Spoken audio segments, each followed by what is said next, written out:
అందరికీ నమస్కారం.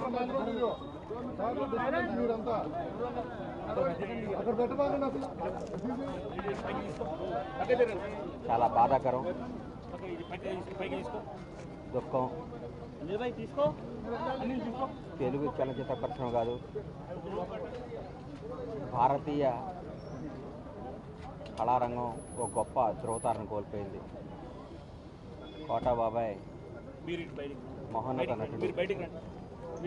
నాకు తెలిసి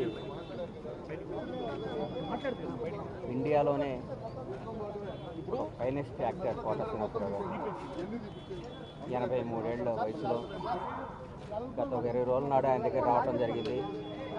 చాలాసేపు కూర్చుంటే ఆయనే కబుర్లు చేసి పిలిపించారు, ఒకసారి వచ్చిపోరా అన్నాడు. వస్తే ఆయన విషయాలు చెప్పుకుంటూ వాళ్ళ మనవళ్ళ నంబర్ నాకు ఇచ్చి, నా నంబర్ వాళ్ళ మనవడికి ఇచ్చి, అరే ఎప్పుడు ఏ అవసరం ఉన్నా ఈ పిల్లలు కొద్దిగా రెస్పాన్స్ ఇస్తుంటారా అన్నాడు. ఏంటో నాకు బాధ్యత అప్పు చెప్పాడేమో అనిపించింది. ఆ రోజు ఆయన కాలు, ఆయన పరిస్థితి చూసి చాలా దుఃఖపడ్డాను. ఎందుకంటే ఆయన నటుడుగా ఆయన చేసిన పాత్రలు, ఆయన చేసిన విధానం, ఆయన జరిగిన జీవన శైలి, ఆయన బతికిన జీవన శైలి ఓ అద్భుతం. ఆయన కోల్పోవటం చాలా నష్టం జరిగింది కళామ తల్లికి. ఒక గొప్ప నటుని కోల్పోయాం. చరిత్రలో ఒక తెలుగు చలనచిత్ర పరిశ్రమ చరిత్ర రాస్తే కోటాగారికి ఒక పేజీ చెప్తూ ఉంటుంది. ఓ మహానటుని కోల్పోయాం.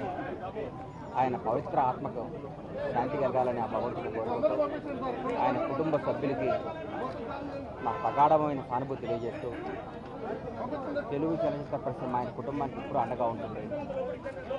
వాళ్ళ కుటుంబానికి మేమందరం ఒక బిడ్డలాగా, ఒక ఆత్మీయులాగా నిలబడతాము.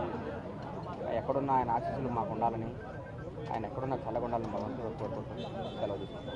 Thank you.